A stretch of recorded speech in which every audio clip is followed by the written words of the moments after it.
بسم الله الرحمن الرحيم إن الحمد لله نحمده ونستعينه ونستغفره ونعوذ بالله من شرور أنفسنا ومن سيئات أعمالنا من يهده الله فلا مضل له ومن يضلل فلا هادي له وأشهد أن لا إله إلا الله وحده لا شريك له وأشهد أن محمدا عبده ورسوله أما بعد. So last lesson we were talking about the decree, and we mentioned about the two types of irada, al-irada al-kawniyah and al-irada al-shar'iyyah. The will of Allah as it relates to the creation, and the will of Allah as it relates to the creation, al-irada al-kawniyah, then that is all of which Allah decrees upon this earth, and nothing exits from the will of Allah al-kawniyah. Everything that Allah wills, then it certainly occurs, and whatever Allah does not will, then it cannot occur. That is al-irada al-kawniyah. And al-irada al-shar'iyyah, that was basically all of that which Allah loves. So Allah loves that the people be upon obedience and that the people they repent, but that doesn't mean that everybody does it. So it is not a necessity that it will occur, but the irada shar'iyyah is that which Allah loves. Then we were talking about examples where both of those two types of the wills of Allah are existent, and where both of them are not existent. So an example of when both of them are existing was what? When a person is worshipping Allah, obedience which occurs, obedience which takes place, then certainly Allah has decreed it in terms of the creational sense, al-irada al-kawniyah, and Allah loves that the worship should occur, al-irada al-shar'iyyah. So both of them are in place there. An example where neither of them are in place. The kufr of the prophets and the messengers. For example, you can just say, even generally, any disobedience that didn't occur. A disobedience that did not occur. So if it didn't occur, that means there was no irada kawniyah. Allah didn't decree for it to occur. That's why it didn't occur. And even if it did occur, what is it? It's a sin. We're talking about a sin that never occurred. Firstly, why did it not occur?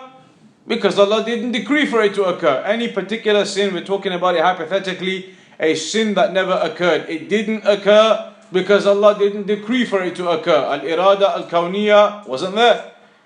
Even so, on the second angle, al-irada al-shar'iyyah, is it something which Allah would have loved anyway? No. So that wouldn't have been present anyway. So neither of the iradas are present in that. The will of Allah in terms of the creational aspect, or the will of Allah in terms of that which Allah loves. For a sin that did not occur, then neither are present. The sin did not occur because Allah did not decree it to occur, and on top of that, it's not something which Allah loves anyway. So neither of the two will, al-irada al-kawniyah and al-irada al-shar'iyyah, are present there. An example where just al-irada al-kawniyah is present, the will of Allah in terms of the creational aspect is present, but the will of Allah in terms of the what Allah loves is not present. The person is sinning. Sins that do occur. Sins that do occur. A sin which occurs, it occurs, and so no doubt it is within the irada kawniyah. Allah decreed for it to occur. Nothing can occur without the decree of Allah. So certainly it's within that. But is it within al-irada al-shar'iyyah? Does Allah love that sinning occurs? Of course not. So that one isn't present there. What's left? An example of where only al-irada al-shar'iyyah is present. Allah loves for a person to do good, to worship Him, and it's not decreed that He's done that. So obediences that never occurred. An obedience that never occurred. Why did that given particular obedience not occur? hypothetically speaking, any given obedience to Allah, it never took place from somebody. Why? It wasn't decreed. It wasn't decreed to take place. But is it something which Allah loves? It is. So there's an example for all four possibilities, all four combinations of the will of Allah subhanahu wa ta'ala.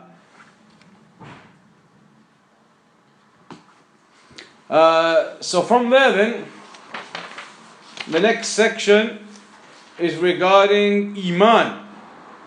The next section now is regarding Iman.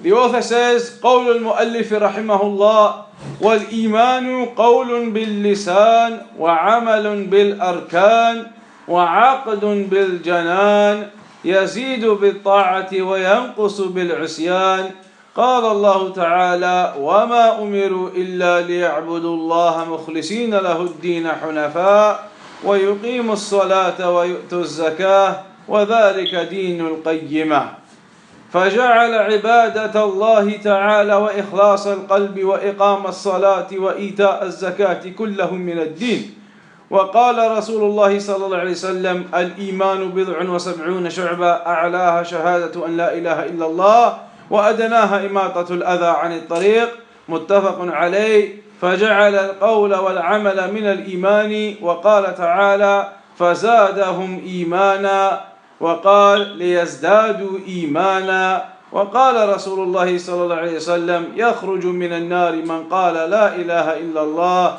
وفي قلبه مثقال برة أو خردلة أو ذرة من الإيمان رواه البخاري فجعله متفاضلا. So in this section now the author is going to talk about Iman. When it comes to Iman now the author says Iman is statement of the tongue and actions of the limbs.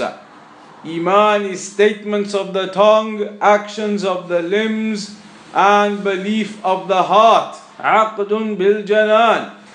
Belief in the heart, statements of the tongue, actions of the limbs. And that it increases with your worship to Allah and it decreases with your disobedience to Allah. It increases with your worship to Allah and it decreases with your disobedience to Allah.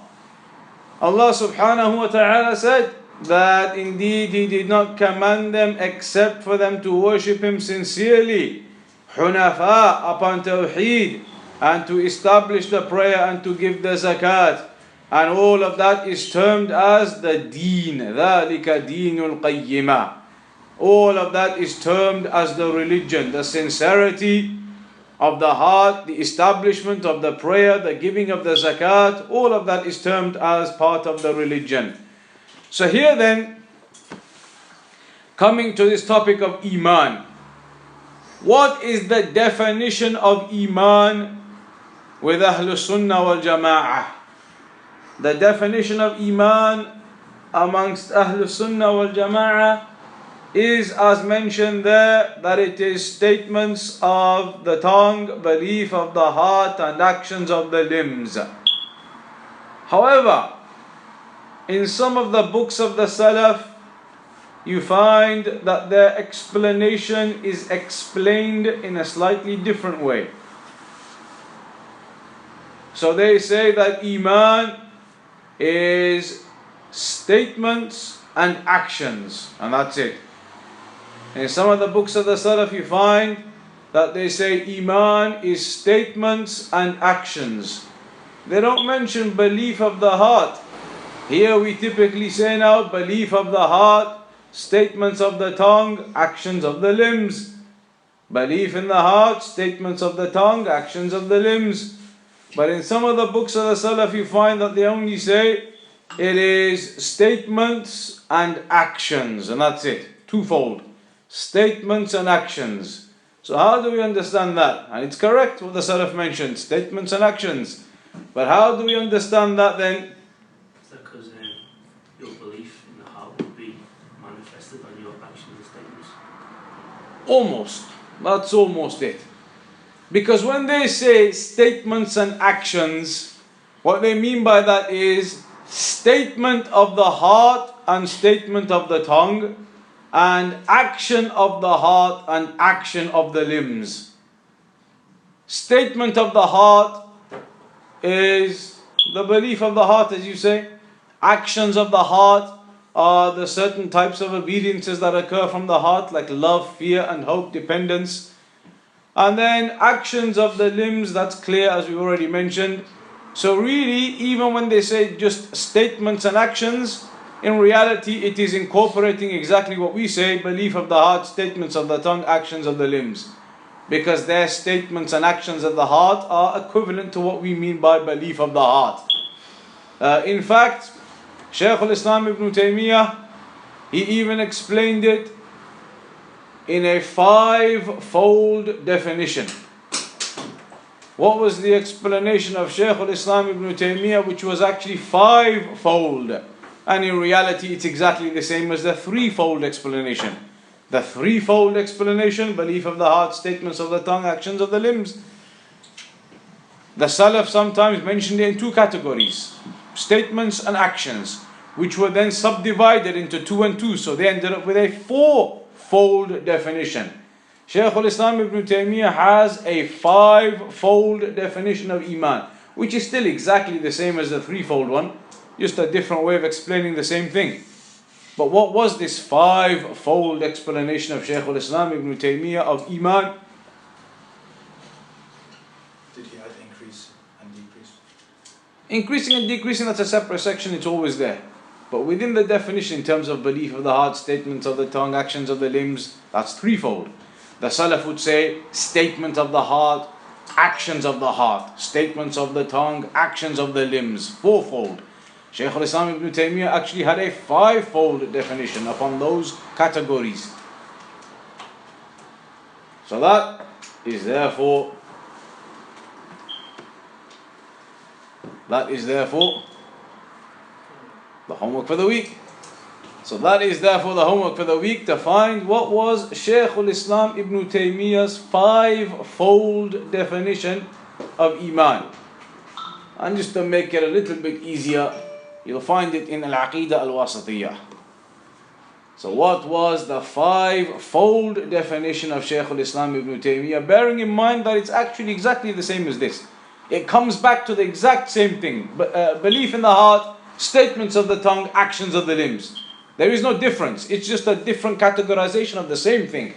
So there's no difference in the meaning, but just for the purpose of knowing what was this 5 categorization. So that can be a homework, to find the 5-point categorization of Shaykh al-Islam regarding this. But very simply then, as we say, easy to remember, the definition of Iman is that it is belief in the heart, statements of the tongue, actions of the limbs. It increases with worship to Allah and it decreases with disobedience to Allah. Belief in the heart, what do we mean? Belief in Tawheed, belief in the Shahada, belief in Allah, the angels, the prophets, the books, etc. All of that is belief in your heart. Statement of the tongue, clearly the Shahada, the statement of the Shahada, the statement of Tawheed, and actions of the limbs, all of the various forms of worship that are carried out with your limbs. So that is the basic definition of Iman of Ahl Sunnah wal Jama'ah, the definition of Iman. Then what we need to discuss are some of the basic principles of Ahl Sunnah wal Jama'ah regarding Iman. And perhaps we covered these before, a long time ago. The principles of Ahl Sunnah regarding Iman. And we'll mention in brief 3 main principles. 3 main principles of Ahl Sunnah regarding Iman. The first of those is that Iman is, as we said, belief in the heart, statements of the tongue, and actions of the limbs. That actions are a part of your Iman. This is the first principle. Because, as you're aware, many of the people of deviation, they do not hold that actions are a part of your Iman. So the first principle is that actions are a part of your Iman. The proofs.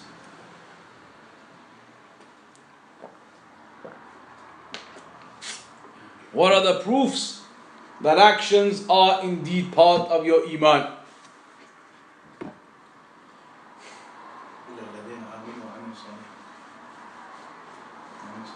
They believe and they do righteous actions. But how is it a proof that the righteous actions are part of their iman? Because some of the people of deviation, some of them, they say righteous actions are not a part of your iman, but you must do them though. So they could even still use those ayat and say, yes, of course, you have to do righteous actions, but we're just saying they're not a part of iman. So what are some clear evidences that righteous actions, your obedience is a part of your iman? The hadith mentioned here about al-iman bid'ah sab'una. How is that hadith? So there's a hadith mentioned here. The author, he mentioned it that iman is 60 odd levels or 70 odd levels. The highest level of iman being the statement of the shahada la ilaha illallah, and the lowest level of iman being imatatul adha anit tariq, removing some harmful item out of the pathway of the people. That's a part of your iman too. How is that hadith a proof that actions are a part of your iman? Because that is an action.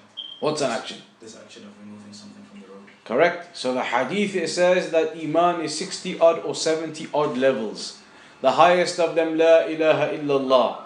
The lowest of them, even removing something harmful from the pathway so that it doesn't harm the people. That's an act from within your iman. That act, is it a physical act or not? Yeah. Physical act. Removing something harmful from the pathway requires a physical action to do so. So this hadith is a proof as one of the evidences that physical actions, your obedience, are part of your iman, because the hadith, it labels that physical action as one of the levels of iman itself, as one of the levels of iman, that you remove something harmful from the pathway. Removing something harmful from the pathway is a physical action. Therefore, your physical actions, your obediences are a part of iman. That's one evidence. Anything else? More ayats that the author has mentioned here again. There are in fact approximately 6 ayat in the Quran, perhaps 7, that mention iman increasing. They mention explicitly, clearly that iman increases. Here the author, he mentioned some of them in Surah Al Imran, فَزَادَهُمْ إِيمَانًا. So it increased them in iman. It increased them in iman. Then the other one says, لِيَزْدَادُوا إِيمَانًا, so that they can increase in iman. These ayat are there talking about the increase of iman. But how is that an evidence that actions are part of your iman? Because if it wasn't, the iman would increase. So it's a component of the iman. Iman could increase from other ways, belief in your heart. Does it necessitate actions are a part of your iman to say that your iman increases? You could say so. But there are other evidences that are clearer, which explicitly mention that actions are a part of your iman. Anything else? Hadith. Any narrations from the hadith? So you have one so far that we've done. That iman is 60 odd, 70 odd levels. One of them is removing something harmful from the pathway. That's one. Another one, you could say an ayah from the Quran in Surah Al-Baqarah. An ayah from the Quran in Surah Al-Baqarah where it is mentioned, وَمَا كَانَ اللَّهُ لِيُضِيعَ إِيمَانَهُمْ, that Allah subhanahu wa ta'ala would not put to waste their iman. What is that talking about? What incident? Whose iman is not going to be lost? So initially, the direction of the prayer for the Muslims was which direction? Towards Jerusalem. Then the revelation, it came and it changed from Jerusalem towards Mecca. When that revelation came, that the direction of the Qibla has changed, the Prophet ﷺ sent someone to go and tell the people of Masjid Quba. When that person arrived, they were already praying, they started the prayer already in the old direction towards Jerusalem. So he made the announcement to them that the Qibla has changed, the direction has changed towards the Kaaba. So within their prayer, as they heard that, they moved direction and the whole congregation moved direction towards the Kaaba. So that was the change of direction of the Qibla. But when that happened, the companions, they asked the Prophet ﷺ regarding other companions who had already passed away. Other believers who had already passed away prior to this revelation coming. So those other believers had never had the opportunity to pray to the new direction. Those other believers who had passed away already had only ever prayed to the old direction. So the companions, they asked the Prophet ﷺ, what therefore? What therefore of those, the ones who passed away and they died and they never prayed to the new direction, they only ever prayed in the old direction?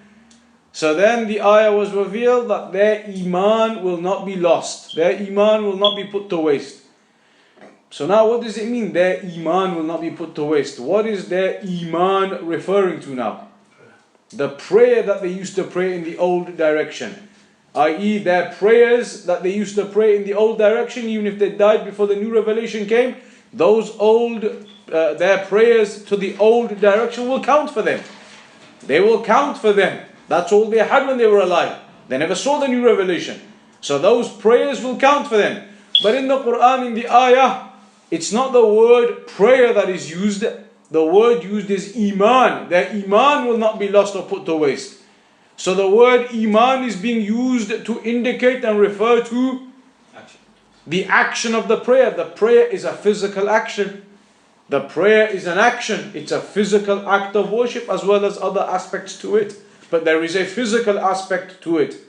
And in the Quran itself, the Quran terms the prayer as an act of iman. Their iman will not be lost, i.e. their prayers. And their prayers are physical actions. So the word iman is being used to reference something which is a physical action. Therefore indicating that physical actions are a part of iman. That's one evidence. Other evidences, for example, the Prophet ﷺ said, "At-tahuru shatrul iman." Purification is half of your iman. Purification, you could say there are two types. What are the two types of purification? So what are they? Examples? What does it mean?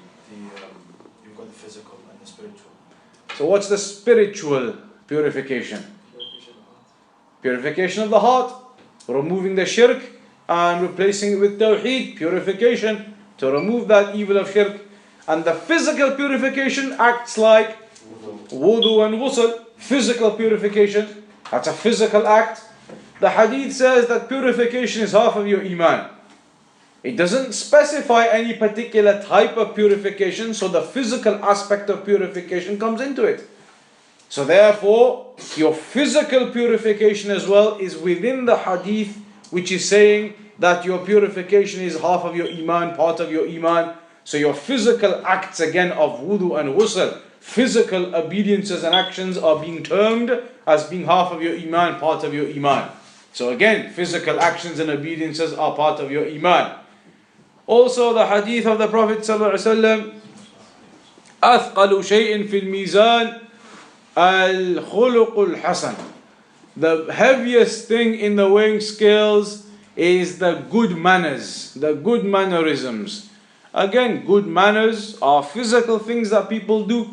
A part of your mannerisms will be physical acts that you perform, and you are then termed as having good manners and good behaviors. Physical acts.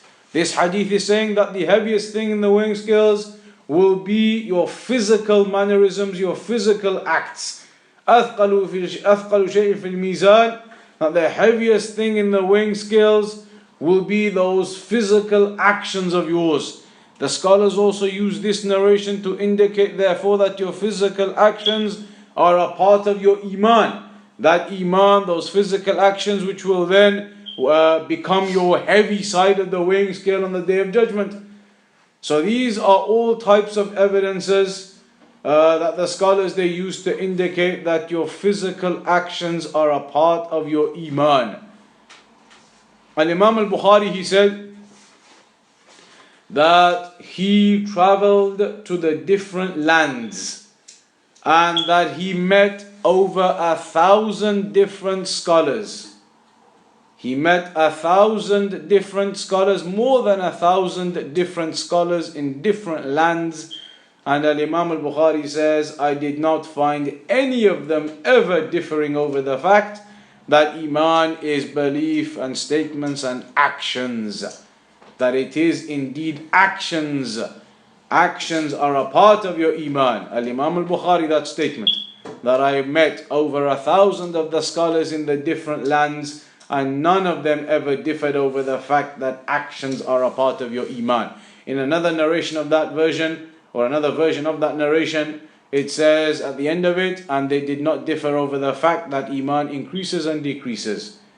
So no doubt the first principle of Ahlul Sunnah wal Jama'ah, or one of those principles, is that Iman, your actions are a part of your Iman. They are not separate and distinct, rather they are a part of your Iman. The second principle regarding Iman that we can mention is that Iman increases and decreases. The second principle of Ahlul Sunnah you can mention is that Iman, it increases and it decreases. It increases with the worship of Allah and the obedience to Allah, and it decreases with your obedience and worship to the shaitan, i.e. your disobedience to Allah will be a cause for the decrease of your Iman, whereas your obedience to Allah will be a cause for your increase of Iman. So now then, the evidences that Iman increases and decreases. So those ayat in the Quran, there were clear ayats that were saying that their Iman was increased. In those words, Iman increased. Several ayat that say the word Iman and they say the word increasement. The Iman increased, or the Iman was increased. There are several ayat of that nature in the Quran where it clearly says that the Iman, it increased. The examples that the author gave were of Surah Al-Imran and Surah Al-Fath. Surah Al-Imran 173, فَزَادَهُمْ إِيمَانًا, and Al-Fath ayah 4, لِيَزْدَادُوا إِيمَانًا. All of these are examples where it is mentioned clearly that Iman increases. So they are some of the evidences, and there are other ayat in the Quran also which clearly say that their Iman increases. Other examples, other proofs that Iman increases. Surah Al-Anfal. Correct, they are all within this first category. Surah Al-Anfal as well, وَإِذَا تُلِيَتْ عَلَيْهِمْ آيَاتُهُ زَادَتْهُمْ إِيمَانًا. That if their verses of Allah are recited upon them, then it increases them in Iman. There are 6 or 7 ayat like that. That's all one category of evidences. Ayat of the Quran that explicitly, clearly mention the word Iman and the word increasing. That's 6 or 7 different examples of those ayat. They exist. That's one category of evidences. Clear ayat in the Quran using the word Iman and using the word increasing. Other examples besides those clear ayat of the Quran that mention that. Hadith or other examples or proofs that can be used to say Iman increases and decreases. Hadith, one we already mentioned the hadith.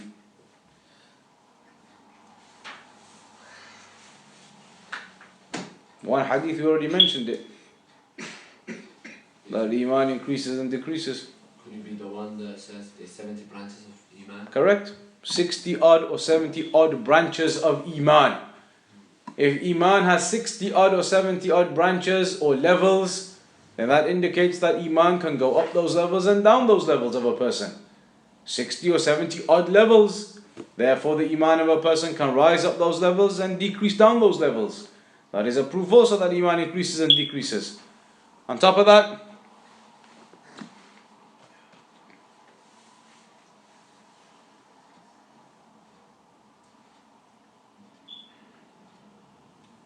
Ahadith, any ahadith anyone can think of which would indicate that Iman is of different levels, it increases and decreases. من رأى منكم منكرا فليغيره بيده فإن لم يستطع فبلسانه فإن لم يستطع فبقلبه وذلك أضعف الإيمان. Whomsoever from you sees an evil, then change it with your hand.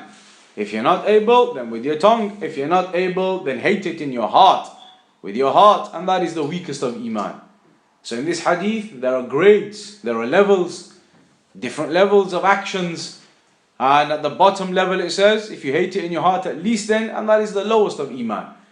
So that again indicates that there are different aspects to Iman, increasing and decreasing, different levels of Iman that a person could be upon. So that is an evidence that Iman increases and decreases. In the Quran as well, there are other ayat of a different category. Not like we said before where the word clearly is mentioned, Iman and increasing. There are other ayat where the word is not clearly mentioned, but they are also proofs of Iman increasing. One of them is the narration or the ayat regarding Ibrahim alayhi salam, again in Surah al-Baqarah. وَإِذْ قَالَ إِبْرَاهِيمُ رَبِّ أَرِنِي كَيْفَ تُحْيِي الْمَوْتَى قَالَ أَوَلَمْ تُؤْمِنْ قَالَ بَلَى وَلَكِنْ لِيَطْمَئِنَّ قَلْبِي. When Ibrahim alayhi salam, he asked Allah subhanahu wa ta'ala, show me how you bring the dead back to life. Show me how you bring the dead back to life. So it was said to him, do you not believe? He said, of course, but simply so that my heart can be in greater contentment. What does that mean, that ayah? So that my heart can be in greater contentment. I believe already, of course, but simply to increase the contentment of my heart. What would that mean? Increasing Iman. The scholars of tafsir have said this ayah is talking about Iman.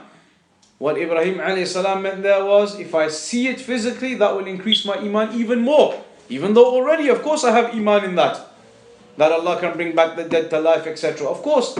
But by physically seeing something, that increases your Iman even more. So here the scholars of tafsir, they say, لِيَطْمَئِنَّ قَلْبِي, it refers to Iman increasing again. But so far, all of these evidences are talking about Iman increasing. What about the proofs that Iman decreases? The proofs that Iman also decreases. What are the evidences? You can use that same hadith again. Which one? For the branches. You could use that. It's possible. There's a principle the scholars they mention, that all of the evidences, especially the ayat in the Quran that all indicate Iman increases, then by default they are also an evidence that Iman decreases. Because the scholars, they say very simply, like Al-Imam Malik and others, if something increases, where was it before it increased? It was at a lower level. This now is at a lower level. You fill it up with some more water, it goes up to a higher level. Where was it before it went up to the higher level? At the lower level. So they say anything which increases, then it's obviously increased from a lower level somewhere. So that therefore indicates if it can increase to that level, it can also go back and decrease to the original level it was at. Pour it out a little bit, it'll go back to where it was before. So anything which increases, it obviously increases from somewhere lower down. It increases up. But if that's the case, it can also be the case that it can lose it and go back down to where it was. So the scholars say, in reality, every evidence, all of these ayat of the Quran that are talking about Iman increasing, then in reality, by default, they are also proofs that Iman decreases. Because if a person's Iman is at a particular level and then it goes up and increases, it's possible then that it could also deteriorate and go back to the original level where it started. Because for it to increase, it obviously started somewhere lower down. So they say that every evidence that talks about Iman increasing, the ayat of the Quran, then they really are evidences too that Iman decreases. But there are other proofs indicating that Iman decreases clearly as well. There's a hadith that clearly mentions that Iman does indeed decrease. And some people do end up with a lower level of iman sometimes. About the women.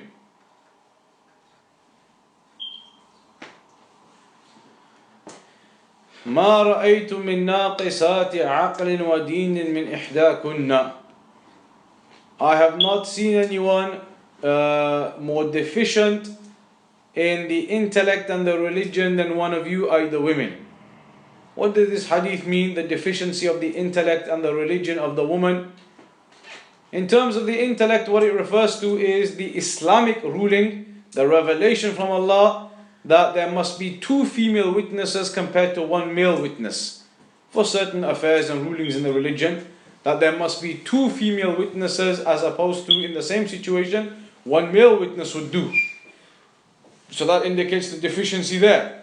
The deficiency in the religion, what is that? When the Prophet ﷺ said that there is a deficiency in the religion of the women, what is that referring to? What deficiency? At the time of the menses, when the time comes at the month, then the woman is not able to pray. She's not allowed to pray. She's not allowed to fast. At that time when she's not allowed to pray and she's not allowed to fast, then no doubt the woman may experience a decrease in her iman. It's possible that the woman experiences a decrease in her iman because she's not allowed to pray, she's not allowed to fast, she's not allowed to do some of the normal types of worships that she would typically do. So as a consequence of that, her iman may decrease. It's possible her iman may decrease. And that's why the Prophet ﷺ said the deficiency in the iman, clearly indicating that iman can decrease in that circumstance. So that indicates that iman decreases too. So all of these evidences are clearly proving that the position of Ahlul Sunnah is correct, that iman increases and iman decreases. If iman increases, then is there a direct correlation to obedience? Meaning the more a person's iman is increasing, then the more obedience he is doing. Correct or not? It's correct. Typically speaking, it's correct. Generally, it's correct. The more obedience you do, of course, the more your iman increases. And typically, whenever your iman is increasing, typically it's going to be because you are doing more obedience. Not absolutely necessarily every instance though. What could be an example of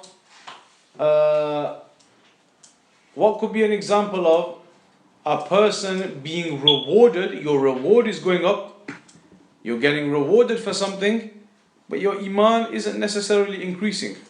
How could that be? How could it be that you're getting rewarded for something which would mean that you're doing some good obedience, but at the same time your iman isn't actually increasing? But if you give sadaqah, you're doing a righteous action, that will increase your iman. Huh? That kind of example. For example, somebody becomes Muslim from you. Somebody becomes Muslim from you, and you teach them and you educate them. Then afterwards, all the good deeds they do, you will have a portion of the reward too. So when they continue to do those good deeds, you'll have a portion of the reward, even though you may at that particular time not be doing any obedience. You'll be getting reward for the goodness that you taught the other person if he's doing his obedience. So there, you're not particularly doing good obedience and more actions, but you are getting rewarded. That's an example. But typically speaking, the more your iman is increasing, then the more your obediences are increasing. Typically there's a correlation, but not necessity.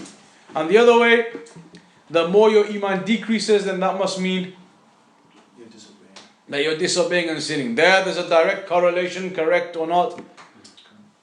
Correct? Agreed? Yeah. Hasty people. We just mentioned the evidence about 5 minutes ago proving that that can't be the case. It can't be the case that if somebody's iman is decreasing, then by necessity they are disobeying. The women. So at the time when the woman is not allowed to pray, she's not allowed to fast, she's not allowed to do those obediences, it's possible it could impact on her, and her iman may decrease from that perspective because she's not able to fast and pray, etc. But is she sinning? Of course not. So there's an example of where the iman may decrease for somebody, but they are not sinning at all. In fact, that's obedience for her, that she's not allowed to pray and she's not allowed to fast. So it doesn't necessitate that if your iman decreases, you are sinning. Even though, again, typically it will be the case. Typically a person, if his iman is decreasing, it will be either because he is sinning, or it could be because he is abandoning acts of worship that he needs to be doing, obligations and wajibat. He's not doing them, he's abandoned them, so his iman decreases. Or it could be another example of where he's not necessarily sinning, but his iman is decreasing. When a person does not do the mustahab things, mustahab actions, sunnah actions. It's not an obligation, but it's a sunnah for you to do certain things, mustahab for you to do certain things. If you abandon all of those sunnah things, all of those mustahab things, you're not sinning. It's not a sin to abandon doing something which is a sunnah act. But if you do completely abandon these sunnah acts, then it could impact on your iman that it decreases. Whereas a person who does the obligations and makes sure that he's doing as many of the sunnah acts and the mustahab things, then that will impact on increasing his iman.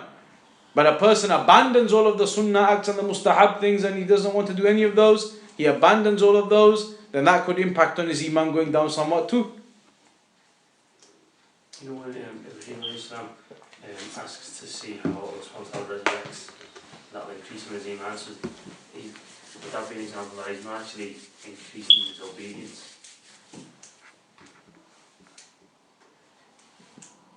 Possibly you could say, because that's an act of witnessing something. An act of witnessing something. He wanted to witness that, and that would make it more secure or increase the iman. Witnessing things, no doubt, it increases the iman. That's why the scholars, they say, as it says at the beginning of the Quran, الَّذِينَ يُؤْمِنُونَ بِالْغَيْبِ. One of the characteristics of the believers is that they have iman in the unseen.